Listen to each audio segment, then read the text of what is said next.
New Orleans Saints OTAs picking up steam. Jameis Winston, Chris Olave, Tyrann Mathieu already making noise. We got all of that and a little bit of lagniappe for you on today's episode of Locked On Saints. You are Locked On Saints, your daily New Orleans Saints podcast. Part of the Locked On Podcast Network, your team every day.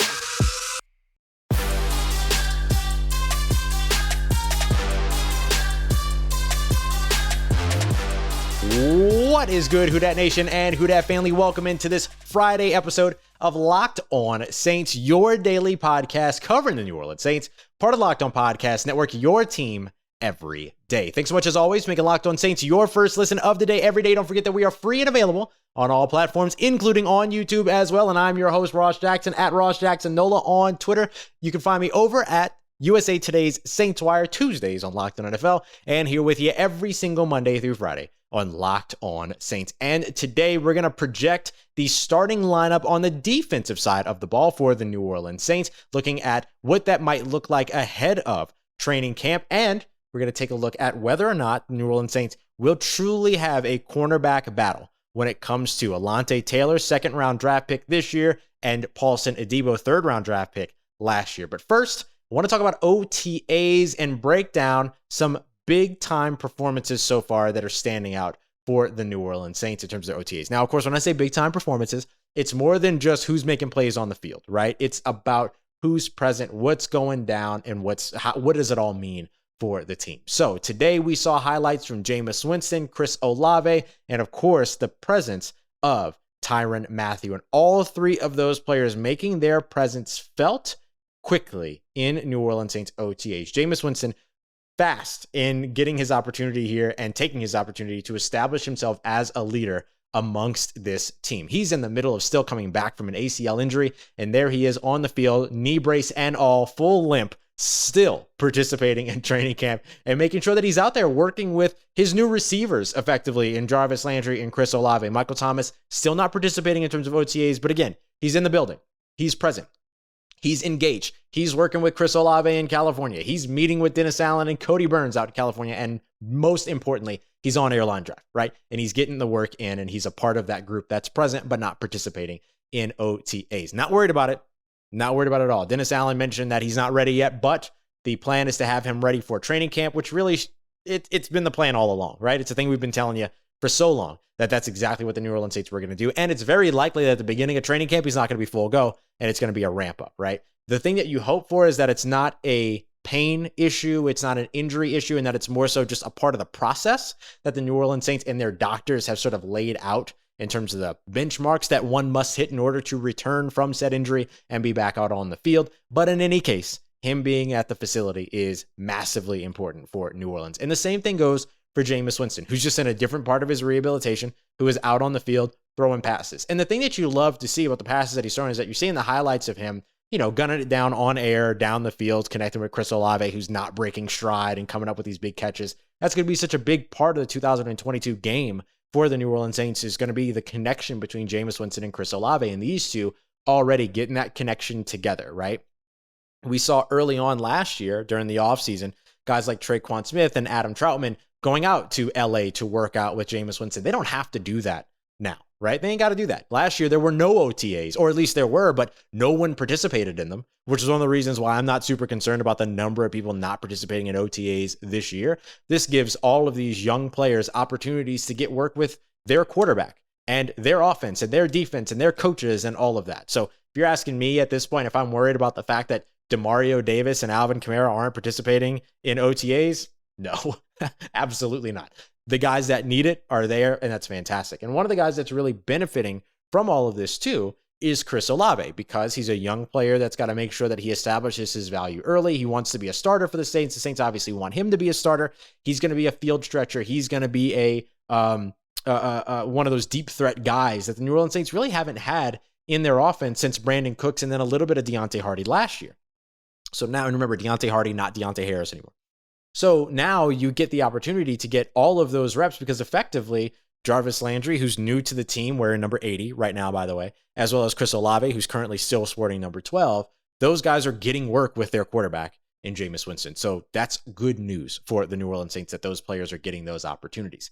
And we're seeing a little bit of that impact over on the defensive side too, with Tyrann Mathieu, who's also already standing out. And he's another one that's not necessarily standing out because he's making big plays during OTAs or whatever, but just the leadership, right? Him working with some of these young guys, pulling them aside, getting all that done. And how invaluable is that for some of these young DBs, right? Whether it be the undrafted free agents that are out there, maybe the younger guys like Dylan Mabin, who made a big play this, on Thursday's OTAs when Andy Dalton was at quarterback.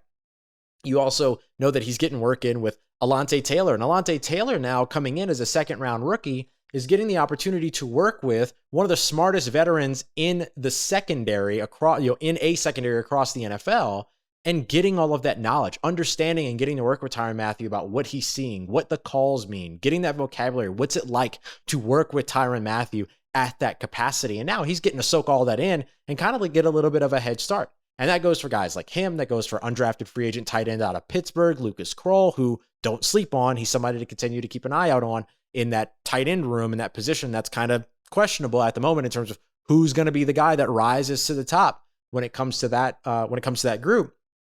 They're now getting all these opportunities to learn the playbook, learn the system, learn the vocabulary, learn the lexicon, learn the adjustments, learn all of that before going out and having to try to prove their value in training camp. Over the course of the last couple of years where we haven't really seen OTAs, the impact has been that they're trying to learn everything while also trying to show their value. Now you're back to a more natural process where you're laying the foundation, you're laying the building blocks, the groundwork, you're taking root, and then you get to the point to where in a month or so, or at the end of July going into early August, you get the opportunity to really establish your value based upon which you have laid as your foundation earlier on during OTAs and mandatory minicamps. So this is why it's so important that Jameis Winston is there, right? Because now all the young guys that are working to establish themselves and fight for a roster spot, whether through offense, defense, special teams, practice squad, whatever, they get to do it with the guy that's going to be throwing the ball in 2022. On the defensive side, they get to do it with the guy, Tyrann Mathieu, who's going to be calling the shots in the secondary. That's huge for these young guys. And so that's the impact that these players have, that Jameis Winston and Tyrann Mathieu have, that Chris Olave has as the top draft pick for the New Orleans Saints in this year's draft class, that now gets to go out there, work directly with his quarterback and get better. But that also serves as an example for Trevor Penning, for Demario Jackson, for Alontae Taylor, for Jordan Jackson, to see like the number one guy that the Saints had to go and get, that they traded up to go and get, that they said they could not miss out on. See him now setting the example for the rest of the rookie class while he works with his quarterback. They're having a magnanimous impact on sort of the ripple effect of leadership by being present and working at OTAs, despite the fact that there are some veterans that are not there, which again, I'm not concerned about. OTAs are voluntary. Doesn't seem that anybody is there out of there because of like the Kyler Murray situation or the Deebo Samuel situation or the Terry McLaurin situation, where it's like contract disputes and holdouts and things like that. Dennis Allen even said, look, I'm comfortable with the fact and the reasons that there are certain players that are not here. Nothing to be worried about. So nothing to be worried about. So we mentioned Tyrann Mathieu's impact and what it means for the secondary, but the defense as a whole has a couple of places where there are some spots open, defensive interior being a big part. Let's start with the front seven and project the New Orleans Saints starting lineup for their defense here through OTAs and ahead of training camp. We've got that coming up for you as we continue on with today's episode of Locked On Saints. But first, I want to tell you about our friends over at Athletic Greens AG1, the daily 1 scoop of powder, 1 cup of water that gets you set up for the rest of your day. I'm not even kidding.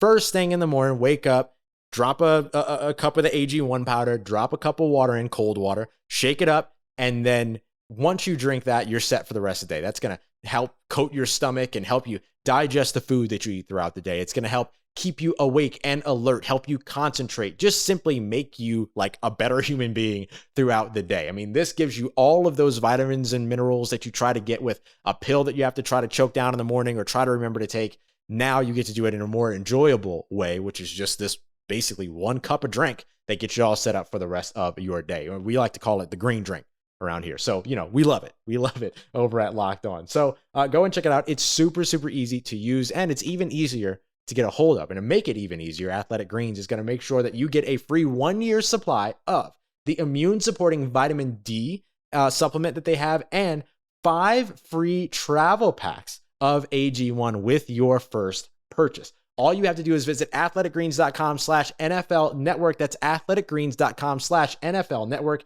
to take ownership of your health and give yourself the ultimate daily nutritional insurance. All right, family, continuing on with today's episode of Locked On Saints. Thank you so much, as always, making Locked On Saints your first listen of the day every day. So grateful to be a part of your rotation and a part of your routine. Don't forget to also check out the Locked On Sports Today podcast, which gives you all the news around all of the major sports, all the biggest stories every day in less than 20 minutes. You can find that on YouTube, the Odyssey app, or wherever you get your podcasts. All right, so I want to project the Saints starting lineup on defense. We talked about the offense yesterday. If you missed that, just head back to yesterday's episode. No big deal. You can catch it wherever you get your podcast, wherever you're listening to this. But now let's talk a little bit of defense. And I want to start with the front seven, because this is maybe where the Saints have the most question marks, but not necessarily about the starters, right? You've got one big question mark in the front seven, and that is defensive interior. Your projected starters on the edge are easy. Cam Jordan, your veteran leader. And then, of course, Marcus Davenport, who had a really, really nice 2021. Now he's on his 5th-year option. Can he do enough this year to earn a contract extension after the season, mid-season, whatever, right? Like, we see the Saints sometimes extend these guys in season. We saw it with Demario Davis a few years ago. We saw it with Marshon Lattimore just last year after that great game when he opened up his action against Davante Adams and the Green Bay Packers. Then, of course, he went on to have a club on his hand for the next few games, but still performed extremely well. So, you could potentially see an in-season extension for Marcus Davenport, but usually with these 5th-year options and first-round draft picks, they like to wait until after that contract is done as opposed to getting to it a little bit early. I think they should get to it early when it comes to CJ Gardner-Johnson, but that's a different talking point for another day. But Marcus Davenport had a nice season last year, should be able to follow that up and hopefully have a nice season again in 2022 and be able to stay healthy, hopefully, as well. That would be another big sort of piece of the manufacturing when it comes to a potential future contract for him.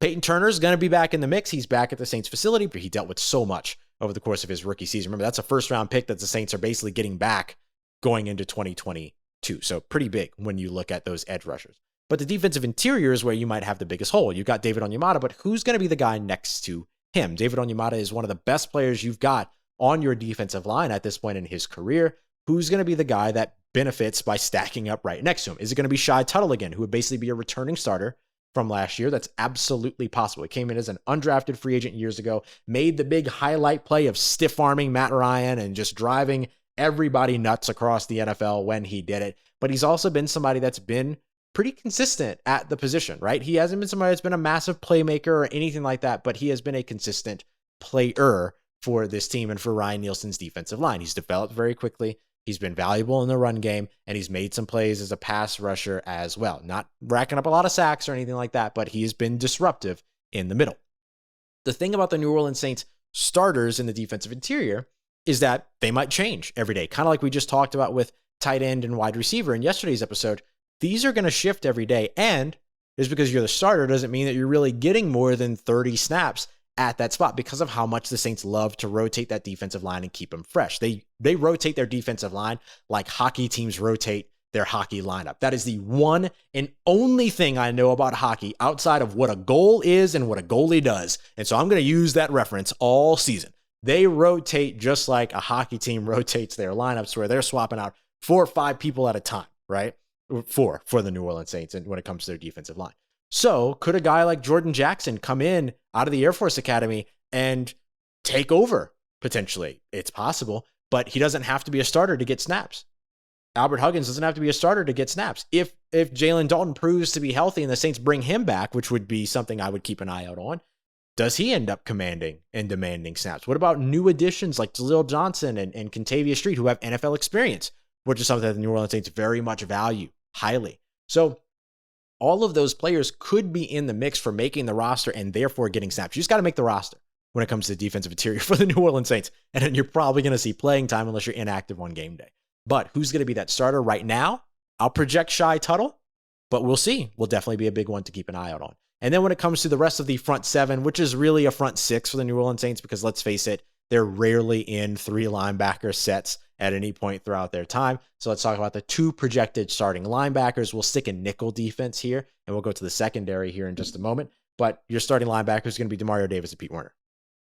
Does it get any easier than that? And I would say that even if Kwon Alexander was still on this team, y'all, and even if Kwon Alexander does make it back to this team, which I kind of hope he does, right? I mean, it's been so fun having him on this team, and he's been such an asset. He brings a lot of value for very little money at this point in his career, all of that. He's been somebody that is such an asset next to Demario Davis, and the energy that he brings, being a spark plug for the defense, all that. Now, you're hoping to get some of that from Tyrann Mathieu, of course, but Kwon brings it, and you know he brings it, right?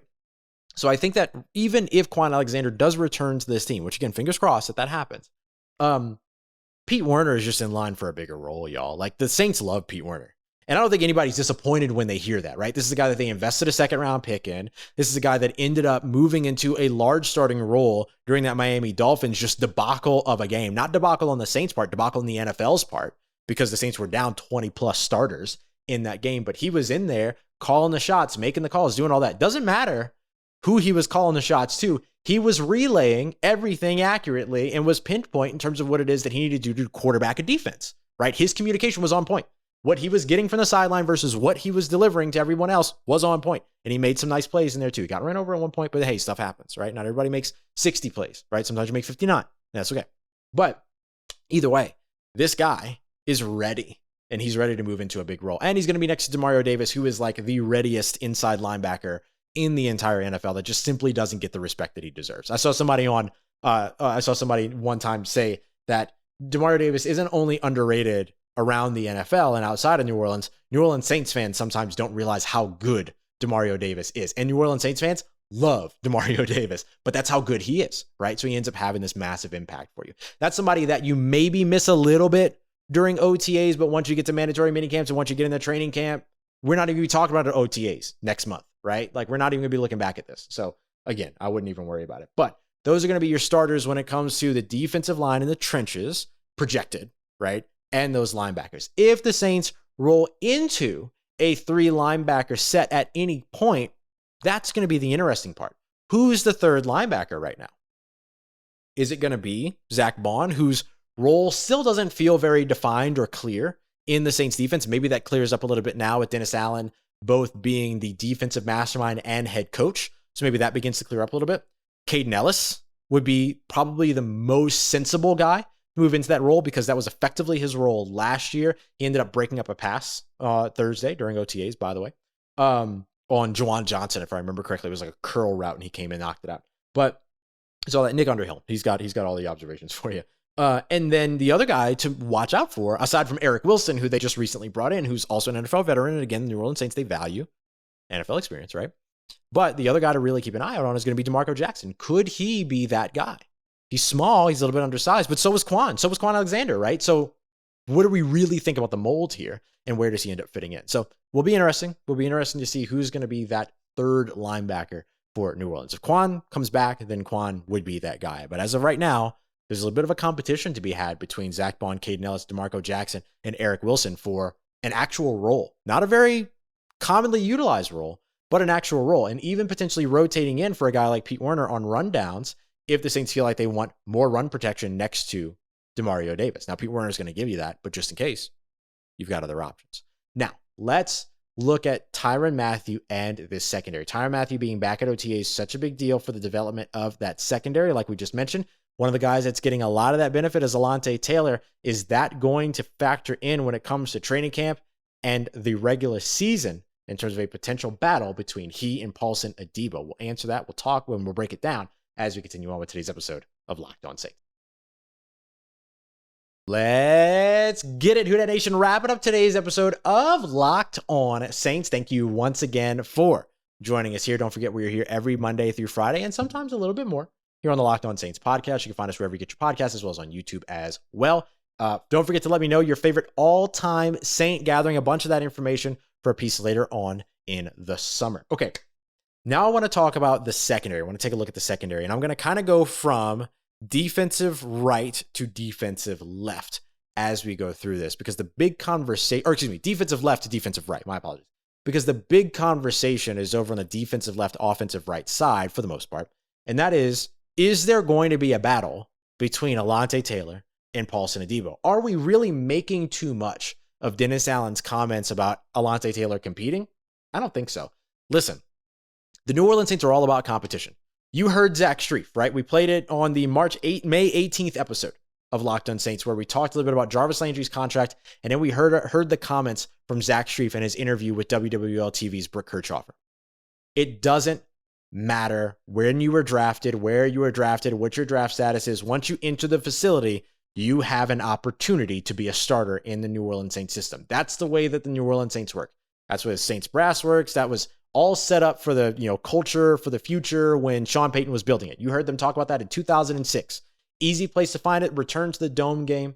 Early on in the ESPN broadcast, they talk about it, right? Sean Payton's comments on why it doesn't matter where you're drafted and what it means for your opportunity to make the roster. So with that being the case, Alontae Taylor should be in a situation where he has the opportunity to compete with Paulson Adebo to start opposite Marshon Lattimore. But ultimately, I think Paulson Adebo will be your starter opposite Marshon Lattimore. I think it's great. I think it's awesome that he's going to get that opportunity to compete. I think it's great that the Saints went out there and said, hey, this is a guy that we love. We want him. We want him in the building. He's got an opportunity. Let's go and grab him. And that they did that. I have no problem with that. Seriously, no problem with that. They had no third round pick. They had no fourth round pick. They had no way to sit around and wait for him. If he was a guy that they just looked at and said, we want him, they needed to get him in the second round. So they did. I have no problem with that. But I don't think that he's somebody that's going to be able to come in. Paulson Adebo had a great rookie season. Like, let's not like lighten or diminish what it is that Paulson Adebo did his rookie year. Now you give him an opportunity to learn next to the Honey Badger, just like Alontae Taylor's doing. Paulson Adebo's learning next to him as well. To get into a second year to where he's comfortable in that system, have an actual offseason, which includes OTAs, mini camps, mandatory mini camps, all of that, and then go through training camp and then go out there. Alontae Taylor looks the part, don't get me wrong, but I don't see a reason right now to rush away from Paulson Adebo unless there's some trade value out there that we don't yet know about. Let's keep moving. So that's your starting cornerback. On the outside, defensive left would be your pure corner, right? Your guy. Paulson Adebo. Next up in the slot, CJ Gardner-Johnson. You've got some options in the slot now. PJ Williams is back on his 300th first-year deal or one-year deal. Bradley Roby restructured his contract. He's somebody to watch over the course of the offseason, but neither of those guys are up to the class of what it is that CJ Gardner-Johnson does in the slot and how the Saints like to use him. Maddie Hudak and I were talking earlier because she's doing some scouting academy work and everything and was kind of breaking down Mackenzie Alexander, the slot cornerback for the Minnesota Vikings, who plays so far off the line of scrimmage. And when you play that far off the line of scrimmage as a slot cornerback, you're going to lose a lot. And you know what Mackenzie Alexander did in 2021? He lost a lot. CJ Gardner-Johnson plays right up against the line of scrimmage. He's in the face of these receivers, these tight ends, whatever. He's physical. He's getting his hands on them.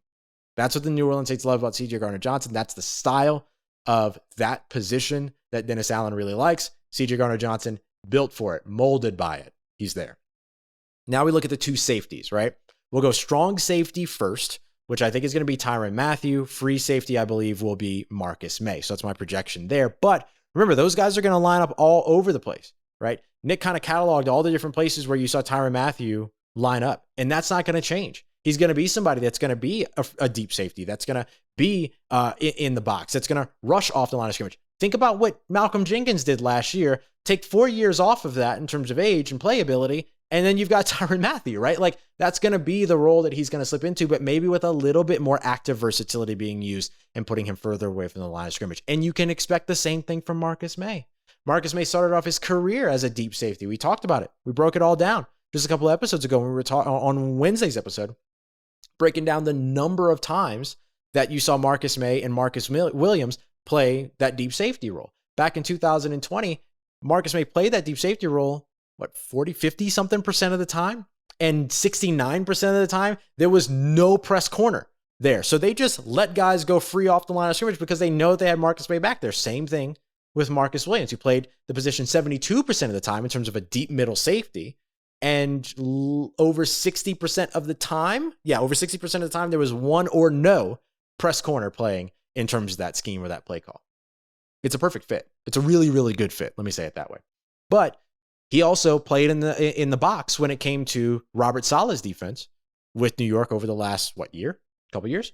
And so I think that you're really going to get that opportunity to see those guys move around a ton. And that's going to really serve Dennis Allen's purposes as somebody that loves multiplicity, that loves the multiple nature of his secondary. And these guys are going to be the pinnacle, the grand example of it all. And then finally, your starting corner, your CB1, you're put him on an island and let him go at it. You're match him up with Mike Evans and everybody's number one wide receiver. You let them go. He'll be back with Davante Adams again now that Davante Adams is a Raider, so on and so forth.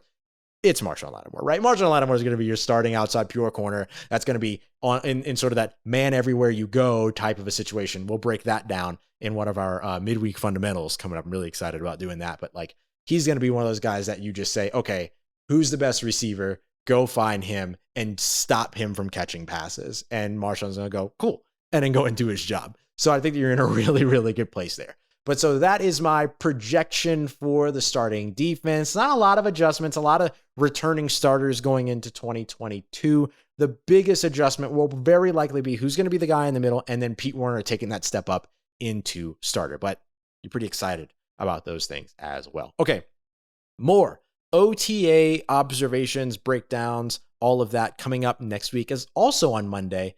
Do the New Orleans Saints have the best offensive line in the NFC South? It seems that some don't feel that way, and I'm going to find a way to prove that they absolutely do have the best offensive line in the NFC South. So we're going to break all of that down on Monday. It's going to be a lot of fun getting into next week. I appreciate you, as always, for tuning in and making us your first listen of the day every day. Don't forget to go and check out the Locked On NFL podcast, all the news around the league in less than 30 minutes with hosts like myself, Luke Braun, Tony Wiggins, Chris Carter, your boy Q, everybody, right? Wacky band of characters.